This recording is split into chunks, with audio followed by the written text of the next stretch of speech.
세상엔 가끔 말도 안 되는 일이 벌어지곤 했습니다. 전 세계에서 가장 살기 좋은 나라 중 하나인 곳에서 한 젊은 여성이 낯선 언어 한국어를 붙잡기 시작했습니다. 처음엔 아무도 주목하지 않았지만 그 선택은 그녀의 인생을 완전히 뒤바꿔 놓았습니다. 믿을 수 없는 사건들, 예상하지 못했던 감동, 그리고 결국 한 가족의 인생을 송두리째 바꾸게 되는 결정까지 이어졌습니다. 과연 그녀와 그녀의 가족에게는 어떤 일이 있었던 걸까요? 그 전에 잠깐 1초 만에 누를 수 있는 좋아요, 구독 알림 설정 버튼을 꾹 눌러주시면 영상 제작에 큰 힘이 됩니다. 그럼 바로 사연 시작하겠습니다. 안녕하세요. 저는 스웨덴 스톡홀름에서 응급의학과 전문의로 일하던 헬레나입니다. 제 인생의 방향을 완전히 바꾼 건 사소한 만남에서 시작됐죠. 추운 겨울날 응급실에 한국인 유학생이 실려왔습니다. 심한 폐렴 증세로 고열에 시달리던 그 학생은 한국어와 영어를 섞어가며 힘겹게 증상을 설명했어요. 치료 과정에서 자연스레 대화가 오갔고 그 학생은 한국에 대해 이야기하기 시작했습니다. 회복기 동안 그 학생이 병실에서 보던 한국 드라마가 문득 시선을 사로잡았죠. 환자의 태블릿에서 흘러나오는 낯선 언어와 문화에 호기심이 생겼습니다. 이 드라마가 무슨 내용인가요? 제가 물었을 때 그 학생의 눈이 반짝였어요. 이번 기간 내내 그 학생은 저에게 한국 드라마와 문화에 대해 열정적으로 설명했습니다. 처음엔 단순한 호기심이었지만 점차 그 낯선 언어의 리듬감에 매료되기 시작했어요. 퇴원 후에도 연락을 주고받으며 그 학생이 추천한 드라마를 틈틈이 보기 시작했습니다. 처음엔 자막에 의존했지만 곧 한국어 단어들이 귀에 익숙해지더군요. 의료 용어부터 배우기 시작했고 퇴근 후 한국어 앱으로 공부하는 저를 발견했습니다. 어느 날 병원 컨퍼런스에서 세계 의료 시스템을 비교하는 발표가 있었어요. 그중 한국의 의료 시스템에 관한 부분에서 제 귀가 쫑긋해졌습니다. 디지털화된 의료 기록, 빠른 진료 접근성, 첨단 기술의 도입 속도, 모든 것이 북유럽의 느린 체계와는 달랐죠. 한국은 CT 촬영부터 결과 확인까지 평균 30분이 소요됩니다. 발표자의 말에 동료 의사들이 의아한 표정을 지었지만 저는 속으로 의구심이 들었습니다. 그렇게 빠르게 환자를 진료한다면 환자와 충분한 소통을 할 수 있을까? 단지 효율성만 추구하는 건 아닐까? 스웨덴에서는 환자 한 명당 최소 30분을 배정하는데 그 시간도 부족하다고 느끼곤 했거든요. 발표가 끝난 후 동료 의사와 나눈 대화가 생각납니다. 한국? 그래봤자 기술만 빠른 나라지. 인간적이진 않을 거야. 환자를 시간 단위로 다루는 곳이잖아. 그 말에 고개를 끄덕였지만 한편으로는 그 시스템이 어떻게 작동하는지 궁금했어요. 환자를 그렇게 빨리 돌려보내면 정말 충분히 설명할 시간이 있을까? 그 시스템 안에서 환자는 기계처럼 다뤄지는 건 아닐까? 의문이 꼬리를 물었습니다. 그날 밤 병원 라이브러리에서 한국 의료 시스템에 관한 자료를 찾아보았어요. 논문을 읽으며 밤이 깊어가는 줄도 몰랐습니다. 환자 중심의 빠른 의료 서비스, 최신 기술의 신속한 도입, 그리고 예방의학에 대한 접근 방식까지 모든 것이 새롭게 다가왔죠. 하지만 여전히 의문은 남았습니다. 이 모든 것이 실제로 환자에게 좋은 결과를 가져올까? 속도와 효율성만 강조하다 보면 정작 중요한 인간적인 케어가 소홀해지는 건 아닐까? 연이어 본 의료 다큐멘터리에서는 서울의 큰 병원들이 운영되는 모습이 소개되었습니다. 첨단 로봇 수술, 인공지능을 활용한 진단, 그리고 효율적인 환자 관리 시스템까지 이런 시스템을 직접 경험해보고 싶다는 생각이 강하게 들었어요. 제 선입견이 옳은지 아니면 저의 편견일 뿐인지 직접 확인하고 싶었죠. 그렇게 몇 달간 한국 의료에 관한 자료를 탐독하며 제 안에서는 작은 변화가 시작되고 있었습니다. 단순한 호기심을 넘어 이제는 직접 경험해보고 싶다는 열망이 자라고 있었죠. 마침내 국제의료진 교류 프로그램 공고를 발견했을 때 주저없이 지원서를 작성했습니다. 이것이 제 인생을 완전히 바꿀 결정이 될 줄은 그때까지만 해도 전혀 알지 못했어요. 2023년 12월 차가운 스톡홀름 공항을 떠나 서울로 향하는 비행기에 몸을 실었습니다. 서울대병원에서의 3개월 연수 프로그램이 시작되는 순간이었죠. 긴장과 설렘이 교차하는 마음으로 인천공항에 도착했어요. 공항에서부터 느껴지는 질서정연함과 효율성이 인상적이었습니다. 병원에 첫 발을 내딛던 순간을 잊을 수 없어요. 현대적인 건물 외관부터 내부의 세련된 시설까지 마치 미래의 의료센터에 온 듯한 느낌이었습니다. 담당 교수님의 안내로 병원 시스템에 대한 오리엔테이션을 받았죠. 그분의 설명을 들으며 계속해서 놀라움을 감출 수 없었어요. 헬레나 선생님, 이쪽이 우리 병원의 전산 시스템입니다. 교수님의 말씀에 눈앞에 펼쳐진 통합 의료 정보 시스템이 인상적이었습니다. 환자의 모든 정보가 디지털화되어 있었고 의사들은 태블릿으로 실시간 접근이 가능했죠. 스웨덴에서는 아직 종이 차트를 사용하는 부서도 있는데 말이에요. 첫 수술 참관 날 로봇 보조 수술을 지켜보며 입이 다물어지지 않았습니다. 수술실의 모니터에는 실시간으로 환자의 상태가 업데이트되고 의료진은 마치 오케스트라처럼 완벽한 조화를 이루며 움직였어요.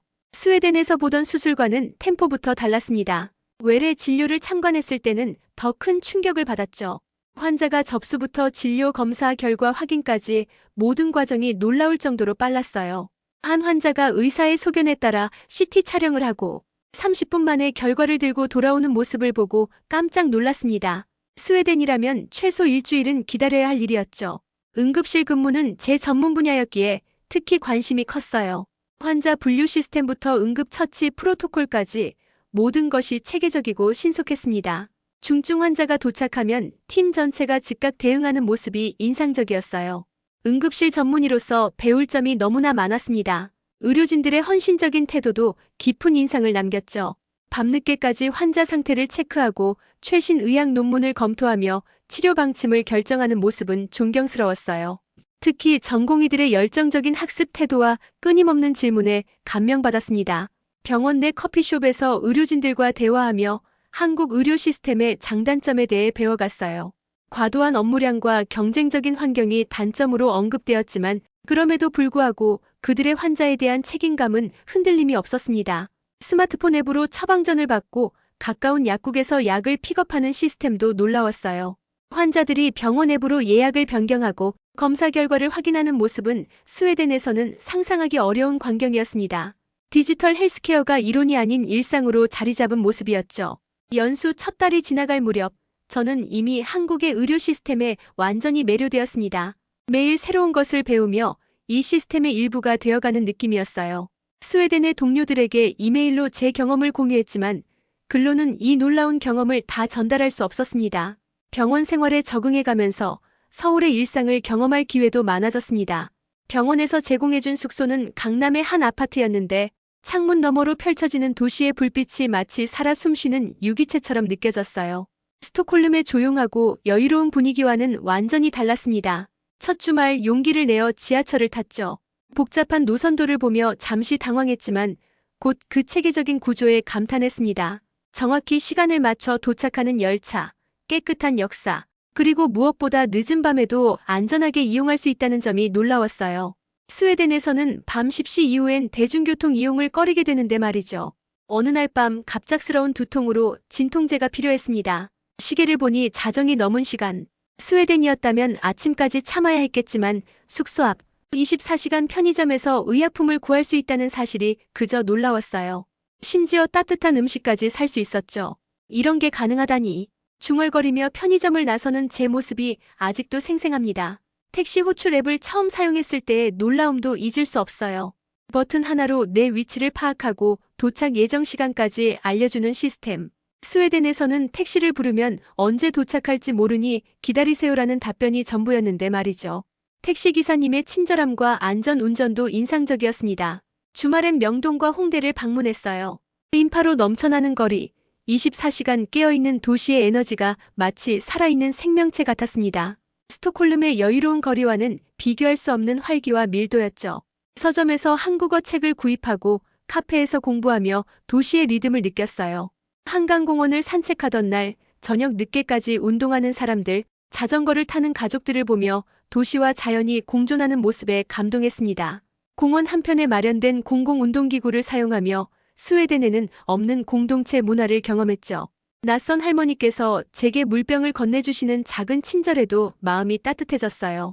식당에서의 경험도 새로웠습니다.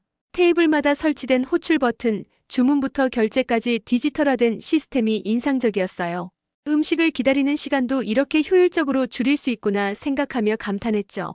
스웨덴 레스토랑에서 종업원의 눈치를 보며 기다리던 경험과는 천지 차이였습니다.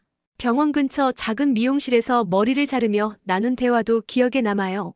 미용사님이 스마트폰으로 번역 앱을 사용해 저와 소통하려는 모습이 감동적이었습니다. 언어의 장벽을 기술로 극복하는 일상적인 모습을 보며 한국 사회의 실용적인 측면을 발견했죠.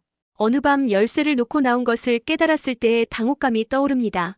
하지만 디지털 도어락 덕분에 비밀번호만으로 쉽게 해결되었어요. 이런 작은 혁신들이 일상을 얼마나 편리하게 만드는지 문을 열며 감탄했죠. 스웨덴에서라면 응급 열쇠 서비스를 부르고 몇 시간을 기다려야 했을 일이었습니다. 점차 서울의 리듬에 맞춰 살아가는 법을 배워갔어요. 빠르지만 질서 있는 이 도시의 템포가 처음엔 버겁게 느껴졌지만 이제는 그 효율성과 편리함이 매력적으로 다가왔습니다. 매일 밤 창문을 통해 바라보는 서울의 야경은 마치 제게 여기서 더 오래 머물러 보라고 속삭이는 것 같았죠. 연수 2달째 되던 날 예상치 못한 사고가 일어났습니다. 병원 계단에서 발을 헛디뎌 넘어진 것이죠. 순간적인 실수였지만 결과는 심각했어요. 오른쪽 발목이 심하게 꺾이면서 극심한 통증이 밀려왔습니다. 순식간에 제 역할이 의사에서 환자로 바뀌었죠. 동료 의사들이 재빨리 저를 응급실로 데려갔어요.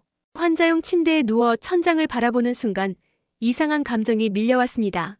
이제 직접 한국 의료 시스템을 체험하게 되는구나. 긴장 속에서도 전문가로서의 호기심이 생겼죠. 접수부터 진료까지 모든 과정이 놀라울 정도로 신속했어요. 제 정보가 이미 시스템에 등록되어 있어 곧바로 X-레이와 MRI 촬영으로 넘어갔습니다. 스웨덴에서라면 MRI 예약을 위해 최소 일주일은 기다려야 했을 텐데 여기서는 불과 30분 만에 진행됐죠. 검사 결과 발목 인대가 파열된 것으로 나타났어요. 담당 정형외과 의사가 상세히 상태를 설명해 주셨습니다. 수술이 필요합니다. 다행히 지금 바로 수술실 준비가 가능해요. 그 말을 듣는 순간 스웨덴에서라면 이런 비응급 수술은 최소 몇 주를 기다려야 한다는 생각에 스쳤죠. 하지만 여기서는 그날 오후에 바로 수술이 진행됐어요. 수술 후 병실에서 눈을 떴을 때 주변의 세심한 배려에 감동했습니다. 간호사분들의 꼼꼼한 체크와 따뜻한 위로가 마음을 녹였죠. 특히 인상적이었던 건 통증 관리 시스템이었어요. 제가 느끼는 통증 수준을 수시로 확인하고 필요할 때마다 즉시 조치를 취해주셨습니다. 옆 침대에는 미국에서 온 관광객이 있었어요. 그분도 여행 중 사고로 다리를 다쳐 입원했다고 했죠. 믿을 수 없어요. 미국에서는 이런 수술을 받으려면 엄청난 비용과 시간이 필요한데 여기서는 하루 만에 모든 게 해결됐어요. 그분의 말에 고개를 끄덕이며 공감했습니다. 회진 시간도 인상적이었어요. 교수님을 중심으로 전공의 학생 의사들이 함께 와서 상태를 확인하고 치료 계획을 논의했죠. 환자인 제게도 의견을 물어보며 치료에 적극적으로 참여하도록 유도하는 모습이 감동적이었습니다. 스웨덴에서는 상상하기 어려운 환자 중심의 접근법이었어요. 퇴원 준비 과정도 체계적이었습니다. 사회복지사가 찾아와 퇴원 후 관리 방법과 재활 계획을 상세히 설명해 주셨죠. 심지어 숙소까지의 이동 방법과 필요한 경우 홈케어 서비스까지 연결해 준다는 말에 감동했어요. 환자를 끝까지 책임지는 시스템이구나 하는 생각이 들었습니다. 병원 로비에서 우연히 다른 외국인 환자들과 대화할 기회가 있었어요. 캐나다, 호주, 독일 등 다양한 국적의 사람들이 한국 의료 서비스에 감탄하고 있었죠. 우리나라에서는 상상도 할 수 없는 서비스예요라는 말이 공통적이었습니다. 그들의 이야기를 들으며 한국 의료의 우수성을 다시 한번 실감했어요. 퇴원하는 날 간호사가 건넨 작은 선물 상자에 눈물이 왈칵 쏟아질 뻔했습니다. 안에는 제 이름이 새겨진 작은 부목과 손편지가 들어있었죠. 빠른 쾌유를 빕니다. 헬레나 선생님의 연수가 성공적으로 마무리되길 바랍니다. 그 순간 깨달았어요. 마이너스 이곳의 의료는 단순한 기술과 효율성을 넘어 깊은 인간적 배려가 담겨 있다는 것을요. 재활 기간 동안 많은 생각을 했습니다. 서울대병원의 재활의학과에서 체계적인 치료를 받으며 제 미래에 대해 진지하게 고민했죠. 원래 계획대로라면 한 달 후면 스웨덴으로 돌아가야 했어요.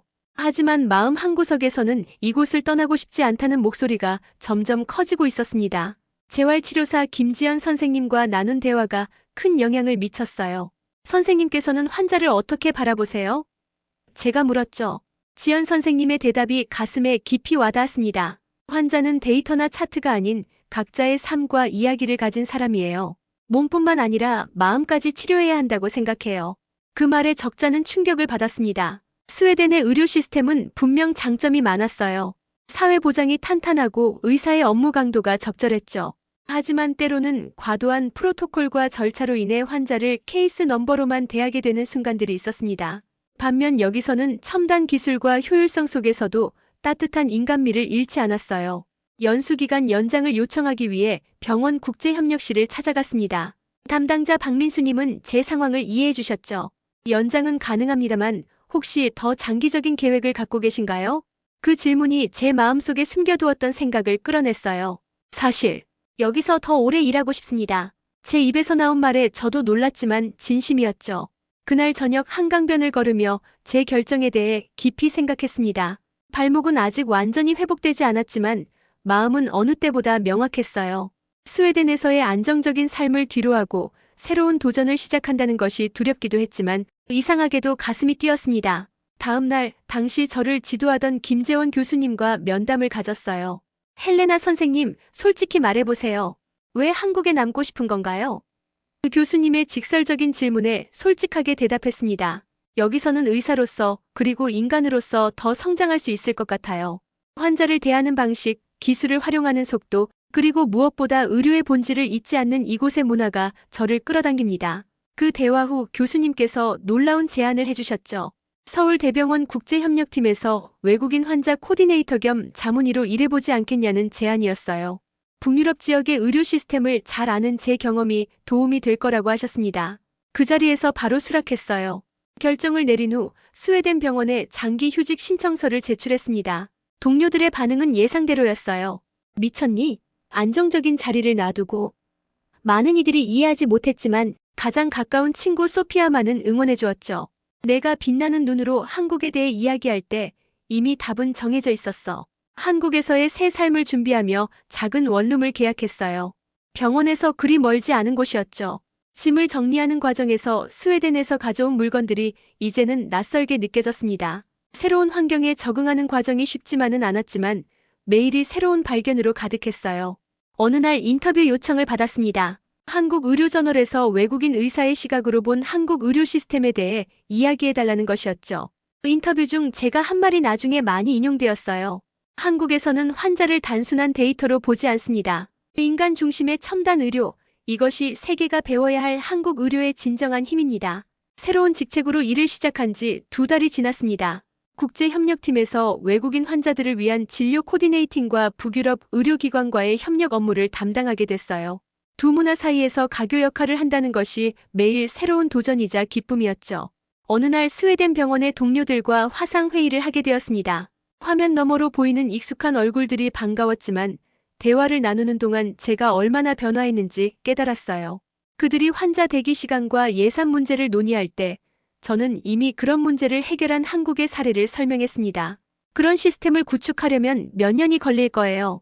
스웨덴 의료행정가의 말에 저도 모르게 미소가 지어졌어요. 이제는 빠르게 적용하고 개선하는 한국식 접근 방식에 익숙해진 탓이었죠. 회의가 끝난 후 문화적 차이를 더 깊이 이해하게 됐습니다. 그 즈음 흥미로운 제안을 받았어요. 한국의 디지털 헬스케어 스타트업에서 의료 자문을 해달라는 요청이었습니다. 그들은 북유럽 시장 진출을 준비 중이었고 제 배경이 도움이 될 거라고 했죠.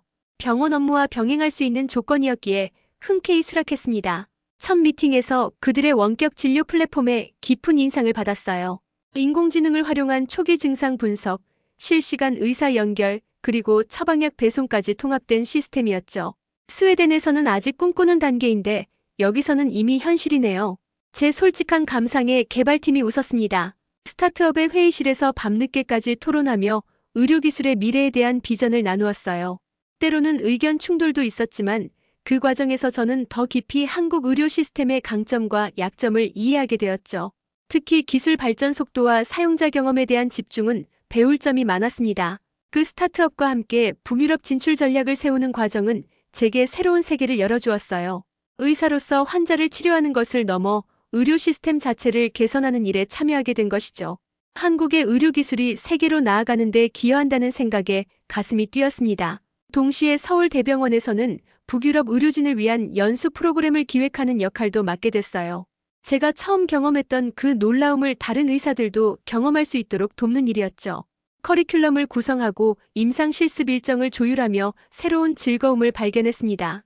국제의료 컨퍼런스에서 한국 의료 시스템에 대한 발표를 맡게 되었을 때는 무척 긴장했어요. 무대에 오르기 전 과연 내가 이 역할을 할 자격이 있는지 의문이 들었죠. 하지만 첫 슬라이드를 넘기고 이야기를 시작하자 제 목소리에서 확신이 느껴졌습니다. 한국의 의료 혁신은 기술만의 문제가 아닙니다. 환자 중심의 철학, 빠른 의사결정 구조, 그리고 끊임없는 개선 의지가 결합된 결과죠. 발표를 마친 후 여러 국가의 의료 전문가들이 질문을 쏟아냈어요. 그들의 눈에서 제가 처음 한국 의료를 접했을 때의 그 호기심과 놀라움이 보였습니다. 일과 후에는 한국어 공부에 더 많은 시간을 투자했어요. 환자들과 더 자연스럽게 소통하고 싶었고 회의에서도 통역 없이 의견을 나눌 수 있기를 바랐죠. 어학당 수업을 들으며 만난 다양한 국적의 친구들과 함께 한국 문화를 배워가는 과정도 즐거웠습니다. 서울 생활 1년째, 어느덧 이곳이 제 진정한 터전처럼 느껴졌어요. 아침에 병원으로 출근하는 길에 만나는 익숙한 얼굴들, 점심시간에 찾는 단골 식당, 주말에 산책하는 한강공원까지 모든 것이 자연스러운 일상이 되었습니다. 부모님과의 영상통화는 주말 아침 루틴이 되었습니다. 노트북 화면 너머로 부모님의 얼굴을 보며 한국 생활 이야기를 나누는 시간이었죠. 특히 어머니는 항상 제 건강과 식사를 걱정하셨어요. 헬레나 잘 먹고 있니? 병원 일은 너무 힘들지 않고. 그날 통화에서 어머니의 안색이 좋지 않아 보였습니다. 의사로서의 직감이 작동했죠. 조심스럽게 물었어요. 어머니, 건강에 문제가 있으신가요?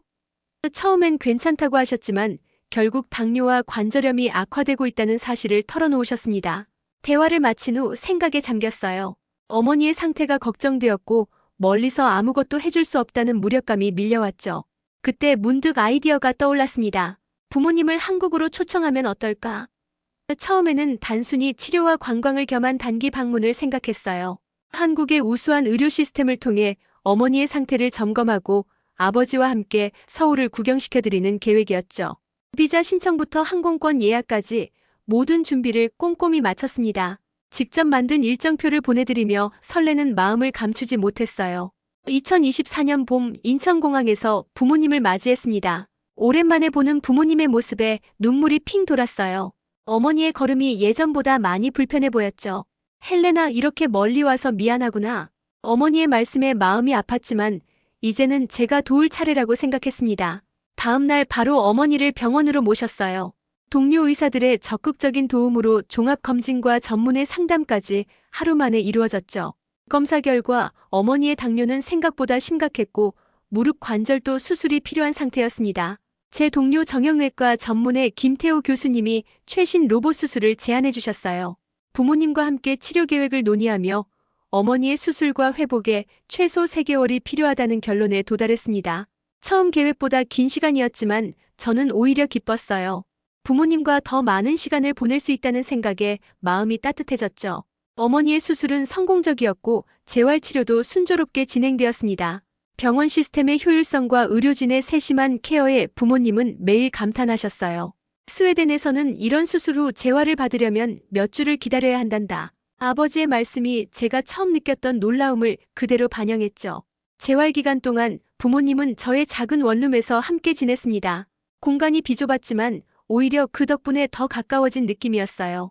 저녁마다 함께 요리하고 한국 드라마를 보며 웃고 때로는 어린 시절 이야기로 밤을 지새우기도 했죠. 오랜만에 느끼는 가족의 온기가 소중했습니다. 주말이면 어머니의 상태가 허락하는 한 서울 곳곳을 구경시켜드렸어요. 경복궁의 웅장함에 감탄하고 북촌 한옥마을의 고즈넉함에 빠져들었죠. 특히 아버지는 대중교통의 편리함과 도시의 안전함에 계속해서 놀라워하셨습니다. 헬레나, 이곳은 노인들이 살기에 정말 좋은 곳인 것 같구나. 이렇게 조용한 동네에 밤 10시에도 불이 꺼지지 않다니. 전통시장을 방문했을 때 어머니는 특히 감동하셨어요. 이 김치는 마트에서 사는 게 아니고 사람들이 직접 담근다고요? 이런 정성이 느껴지는 음식을 매일 먹을 수 있다니. 시장 상인들의 친절함과 정겨운 분위기에 부모님은 완전히 매료되셨죠. 장보기를 마치고 나오며 어머니는 스웨덴에서는 이런 따뜻한 인간미를 느끼기 어렵구나라고 말씀하셨습니다. 어머니의 건강이 점차 회복되면서 부모님의 귀국 날짜가 다가왔어요. 출국 일주일 전 저는 부모님을 모시고 한강변 카페에 앉았습니다. 그날의 대화를 절대 잊을 수 없을 거예요. 헬레나, 우리 결정했단다. 스웨덴으로 돌아가지 않고 여기 한국에서 너와 함께 살고 싶구나. 부모님의 결정에 기쁨과 부담이 동시에 밀려왔습니다. 하지만 이내 확신이 들었죠. 우리 가족이 함께하는 새로운 시작, 이보다 더 행복한 일이 있을까요? 바로 그날부터 장기 체류 비자 준비와 적합한 주거 공간 찾기에 착수했어요. 한국에서의 생활이 3년째 접어들면서 더 큰 결정을 내려야 할 때가 왔습니다. 병원과 스타트업에서의 역할이 점점 확대되고 부모님도 완전히 한국 생활에 적응하면서 이곳이 진정한 집이라는 생각이 강해졌어요. 한국 영주권을 신청하기로 마음먹었죠. 서류 준비 과정은 생각보다 복잡했지만 병원의 행정팀과 친구들의 도움으로 순조롭게 진행되었습니다. 한국어 능력 시험에서 중급 수준을 획득했고 사회통합 프로그램도 이수했어요. 마침내 영주권 카드를 손에 쥐었을 때의 감동은 말로 표현하기 어렵습니다. 영주권을 취득한 후 의회의 제안을 받았어요. 서울시에서 다문화 사회와 의료라는 주제로 강연을 해달라는 요청이었습니다. 처음엔 제 한국어 실력으로 가능할지 걱정했지만 용기를 내어 수락했죠. 준비 과정에서 제 경험을 체계적으로 정리하며 한국 사회에 대한 이해가 더 깊어졌습니다. 강연장에 들어서자 예상보다 많은 청중이 앉아 있어 긴장됐어요. 심호흡을 크게 하고 천천히 이야기를 시작했습니다. 안녕하세요. 저는 스웨덴에서 온 헬레나입니다. 오늘은 제가 왜 한국을 선택했는지, 그리고 한국 의료 시스템이 세계에 주는 의미에 대해 이야기하려고 합니다. 서툰 한국어였지만 진심이 담긴 이야기에 청중들은 귀 기울여 주셨어요. 특히 환자 중심의 케어, 기술과 인간미의 균형에 대한 부분에서 많은 공감을 얻었죠. 질의응답 시간에는 한국 의료의 개선점에 대해서도 솔직하게 이야기했습니다. 완벽한 시스템은 없어요. 중요한 건 끊임없이 발전하려는 의지입니다. 그 강연이 계기가 되어 여러 미디어에서 인터뷰 요청이 왔어요. 처음에는 부담스러웠지만 이것이 한국 의료의 장점을 알리고 개선점을 논의하는 좋은 기회라고 생각했죠. 한 방송 프로그램에서는 저와 부모님의 이야기를 특집으로 다루기도 했습니다. 미디어 활동이 늘어나면서 제 역할에 대해 고민했어요. 단순히 외국인의 시선으로 한국을 바라보는 것이 아니라 진정한 문화적 가교가 되고 싶었습니다. 그러기 위해서는 더 깊은 소속감이 필요하다고 느꼈죠. 그래서 한국 국적 취득을 진지하게 고려하기 시작했어요.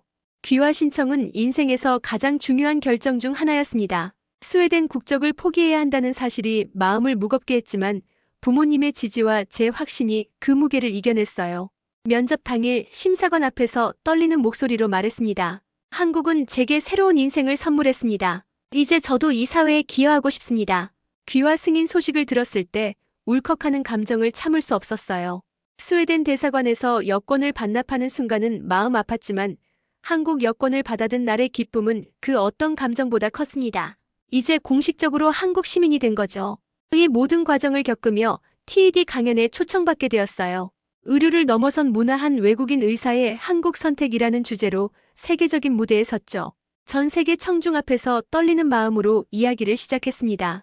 한국의 의료는 단순한 기술이나 시스템이 아닙니다. 그것은 깊은 인간 이해와 존중을 바탕으로 한 문화입니다. 강연은 예상보다 큰 반향을 일으켰어요. 세계 각국에서 한국 의료 시스템에 대해 배우고 싶다는 문의가 쏟아졌죠.